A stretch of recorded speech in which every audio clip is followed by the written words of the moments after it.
பட்டாணி சேர்ப்போம். பாதி எடுத்து தண்ணியில் ஊற வச்சேன். இப்போ நல்லா ஊறிச்சு பாருங்கள், நல்லா அழகாக ஊறிடுது பாருங்கள். வேக வைக்க போகிறேன். இதில் உப்பு சேர்த்துக்கலாம். உப்பு சேர்த்து வேக வச்சா கொஞ்சம் டேஸ்ட் எக்ஸ்ட்ரா இருக்கும். மூடி போட்டு இதை நல்லா வேக வச்சு நம்ம எடுக்கலாம். பட்டாணி நல்லா அழகாக வெந்து வந்துடுது. நம்ம இதுக்கு ஒரு சின்ன மசாலா ரெடி பண்ணிக்கலாமா? ஒரு சின்ன ஸ்பூனில் 1 ஸ்பூனு சோம்பு, ஒரு பச்சை மிளகாய் போட்டுக்கிறேன். ஒரே ஒரு பச்சை மிளகாய் நறுக்கி போட்டுக்கிறேன். கொஞ்சம் 1 டேபிள் ஸ்பூன் அளவுக்கு இஞ்சி, 1 டேபிள் ஸ்பூன் வந்து பூண்டு சேர்த்துக்கிறேன். 1 ஸ்பூனு சோம்பு, இஞ்சி, பூண்டு, பச்சை மிளகாய் சேர்த்து இதை அரைச்சி கொண்டு வந்துடலாம். ஒரு 50 கிராம் எண்ணெய்க்கு திட்டமாக என்ன சேர்த்துக்கணும், நம்ம பொடி செஞ்சு எட்டுன்னு வந்துடல. இஞ்சி, பூண்டு, பச்சை மிளகாய், சோம்பு வரை இதெல்லாத்தையும் நான் நல்லா மையம் அழைக்கல பாருங்கள். ஒன்றும் பாதியமாக சூடு ஆயிடுச்சு. இப்போ நம்ம தட்டி கொண்டு வந்து போட்டுக்கலாம். நம்ம கொஞ்சம் கருவேப்பிலை சேர்த்துக்கலாம். கருவேப்பிலை சேர்த்துட்டு வச்சுக்கலாம். 1/4 ஸ்பூன் மஞ்சள் சேர்த்துக்கலாம். 1/2 ஸ்பூன் கரம் மசாலா தூள், நம்ம கொஞ்சம் மிளகாய்த்தூள் சேர்த்துக்கலாம். ஒரு 1/2 ஸ்பூன் மிளகாய்த்தூள்,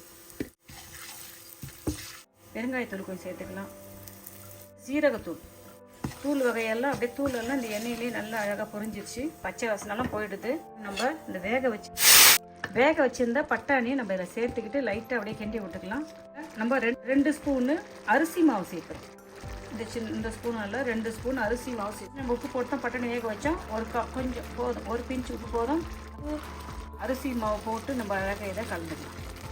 பட்டாணியோட அளவு ஒரு 200 கிராம் இருக்கும். கட்டிப்படாத அரிசி மாவு நம்ம அழகாக மிக்ஸ் பண்ணிக்கணும். இங்கே அரிசி மாவு நம்ம போட்ட மசாலா அதெல்லாம் சேர்ந்து எண்ணெய் அழகாக பக்குவமாக வருது. இந்த புதினா சேர்த்துக்கிறேன். நான் பொடியாக நறுக்கிய கொத்தமல்லி தழை சேர்த்துக்கிறேன். நறுக்கிய கேரட்டை கொஞ்சம் சேர்த்துக்கிறேன்.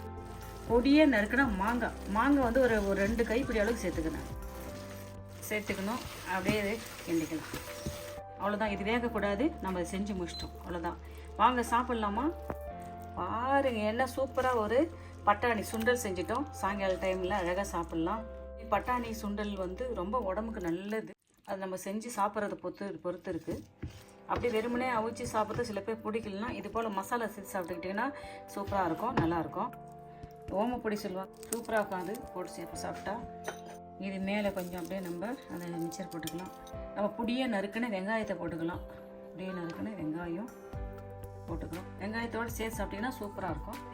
கொத்தமல்லி தழை போட்டுக்கலாம். ஏற்கனவே நம்ம கொத்தமல்லி தழைலாம் போட்டுட்டோம். உங்களுக்கு விருப்பம் இருந்துச்சுன்னா கொஞ்சம் லெமன், கொஞ்சம் அப்படியே ஒரு 10-15 ட்ராப்ஸ்.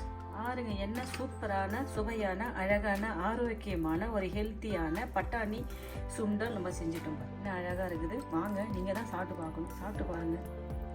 இந்தாங்க பாருங்கள், மாங்காய், கேரட்டு, வெங்காயம் நம்ம போட்டு கொஞ்சம் மசாலாலாம் சேர்த்து என்ன ஒரு அழகான ஈவினிங் ஸ்நாக்ஸாக ஒரு சுண்டல் செஞ்சிட்டோம். அழகாக இது கொஞ்சம் தண்ணியாக இருக்குமே நினச்சின்னா நம்ம பட்டாணியை அவிச்சி கொட்டக்குள்ளே தண்ணியை ஃபில்ட்ரு பண்ணிவிட்டு அப்படியே கொட்டி தாளிச்சிங்க. இல்லை இது நல்லா இருக்குதுன்னு சொன்னால் இப்படியே விட்டுடுங்க. இல்லை இன்னும் கொஞ்சம் தண்ணி தேவைப்பட்டால் நீங்கள் போடுங்க. இதில் இருக்கிற உப்பு, காரம், தண்ணி எல்லாமே உங்களுடைய விருப்பப்படி சேர்த்துங்க. செஞ்ச இந்த மெத்தடு உங்களுக்கு ரொம்ப பிடிக்கும்னு நினைக்கிறேன். நீங்களும் இதே மெத்தடில் செஞ்சு பார்த்துட்டு நான் செஞ்ச இந்த பட்டாணி சுண்டல் எப்படின்னு சொல்லுங்கப்பா. தேங்க்யூ.